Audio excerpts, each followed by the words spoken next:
તો મિત્રો આજે અમે બનાવીશું પાલક દાળ.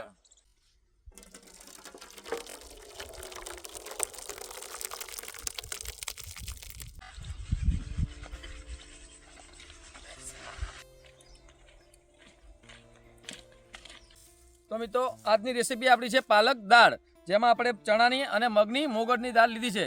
તેને સારી રીતે ધોઈ લેશું, પછી એને ચૂલા ઉપર બાફવા મૂકશું.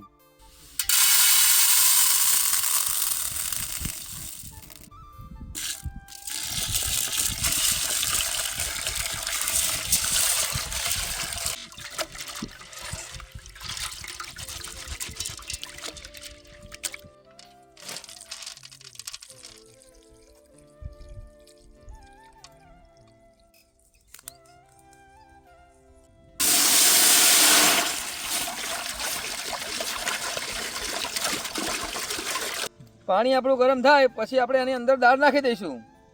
તો મિત્રો આપણું પાણી ગરમ થઈ ગયું છે, તો હવે નાખી દઈશું આપણે ધોયેલી દાળ.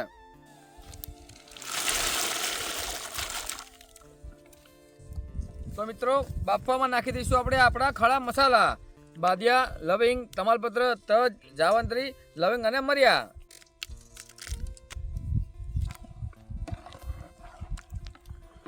થોડાક સ્વાદ પ્રમાણે નાખશું આપણે અંદર મીઠું. સૂકી ડુંગળીને મિત્રો આપણે ઝીણી ઝીણી કાપી લેવાની છે.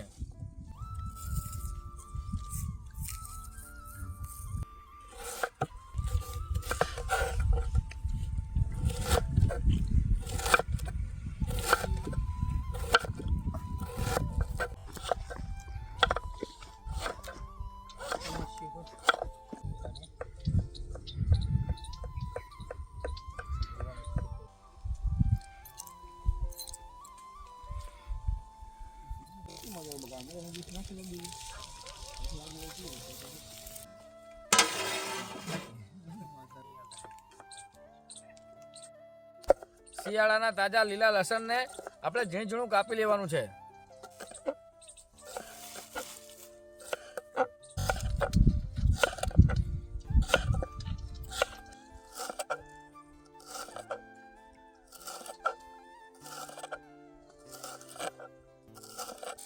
તાજી લીલી પાલકને આપણે ધોઈ લઈશું કમ્પ્લીટ સારી રીતે.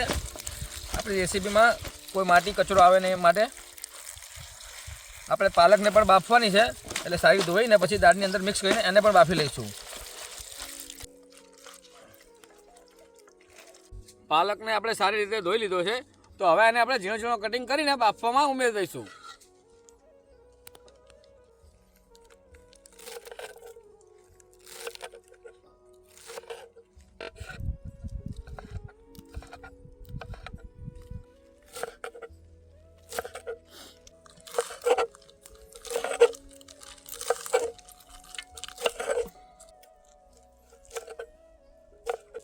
આપણી પાલક દાળની સબ્જી આજે અલગ જ અંદાજમાં બનવાની છે મિત્રો. કંઈક અલગ જ રીતે અને વઘાર કરશું અમે, જે તમે ઘરે એકવાર જરૂરથી ટ્રાય કરજો.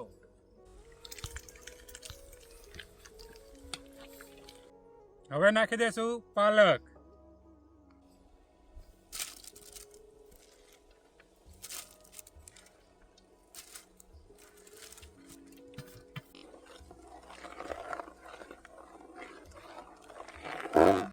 ટામેટાને પણ મિત્રો આપણે ઝીણા કટિંગ કરીને બાફવા નાખી દેવાના છે.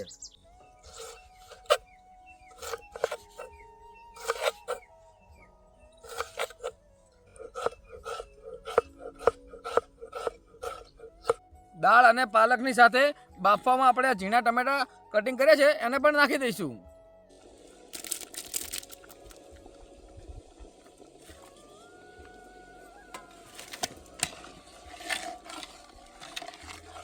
આદુ લસણ મરચાંની આપણે ખાડીને પેસ્ટ બનાવી લેવાની છે.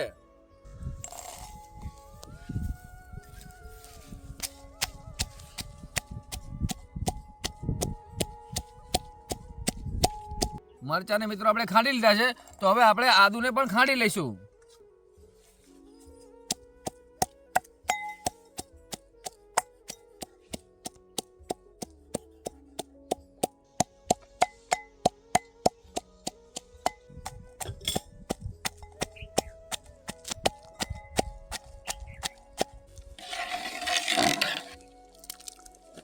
લીલા લસણને પણ આપણે દાળ પાલકની અંદર બાફવામાં નાખી દેવાનું છે.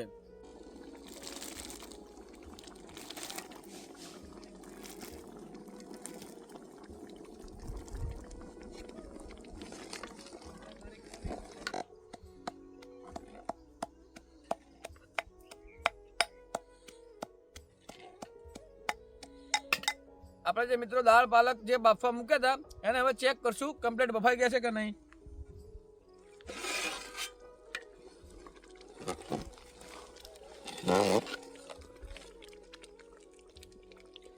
તમે જોઈ શકો છો મિત્રો આપણી દાળ પાલક કમ્પ્લીટ બફાઈ ગઈ છે. તો હવે આપણે એને ચૂલા ઉપરથી ઉતારી લેશું.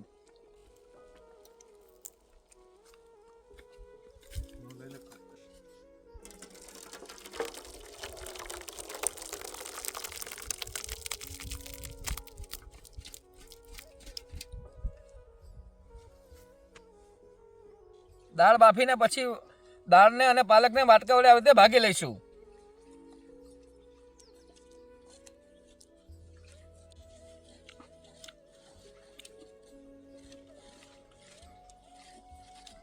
તો મિત્રો આપણી દાળ પાલકની રેસીપી બનાવવાનું ચાલુ કરશું.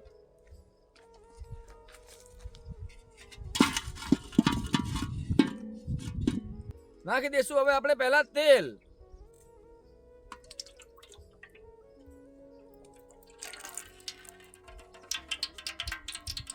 તો મિત્રો આપણે બાફવા માટે આ ખડા મસાલા જે હતા એ આપણે બાફવામાં નાખી દીધા હતા. હવે આપણે આની અંદર નાખશું જીરું, લાલ મરચાં અને હિંગ.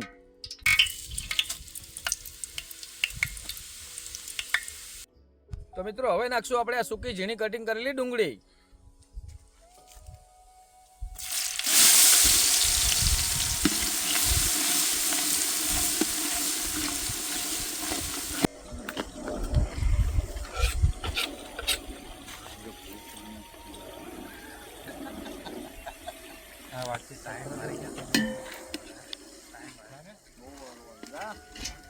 મિત્રો આપણી રેસીપી બને ત્યાં સુધી આપણા વિડીયોમાં બન્યા રહેજો. અમારી ચેનલને લાઈક, શેર અને સબસ્ક્રાઇબ કરવાનું ભૂલતા નહીં.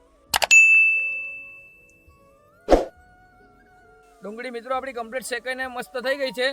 તો હવે નાખી દઈશું આપણે ખાંડેલા આદુ, લસણ અને મરચાં.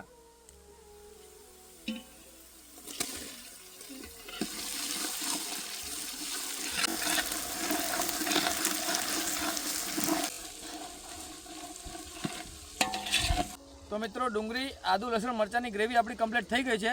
તો હવે આપણે નાખશું આ સૂકા મસાલા, લાલ કાશ્મીરી મરચું, હળદર, ધાણા જીરું, ગરમ મસાલો અને મીઠું. ધાણા જીરું, લાલ કાશ્મીરી મરચું, હળદર, ગરમ મસાલો અને સ્વાદ પ્રમાણે મીઠું.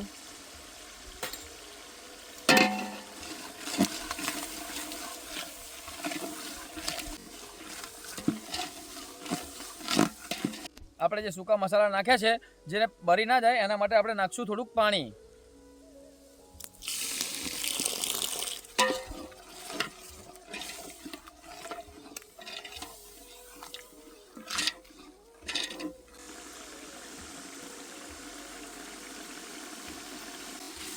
સતત આપણે આવી રીતે હલાયા કરવાનું છે જેથી આપણા મસાલા બળે નહીં અને કમ્પ્લીટ શેકાઈ જાય. તો મિત્રો હવે આપણી ગ્રેવી કમ્પ્લીટ થઈ ગઈ છે. તો હવે નાખશું આપણે પાલક દાળ.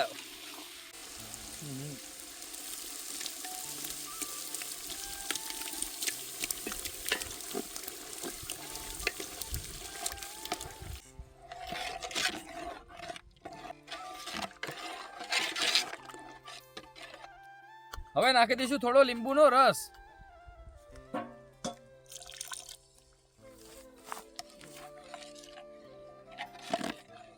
આપણી દાળ હવે કમ્પ્લીટ થઈ ગઈ છે. તો હવે નાખશું આપણે આ લીલા ધાણા.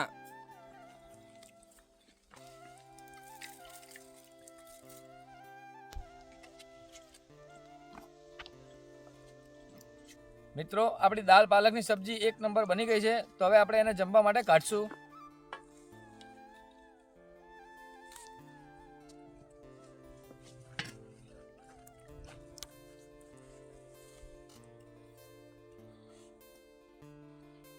કેવી લાગી મિત્રો દાળ પાલકની સબ્જી? જોરદાર.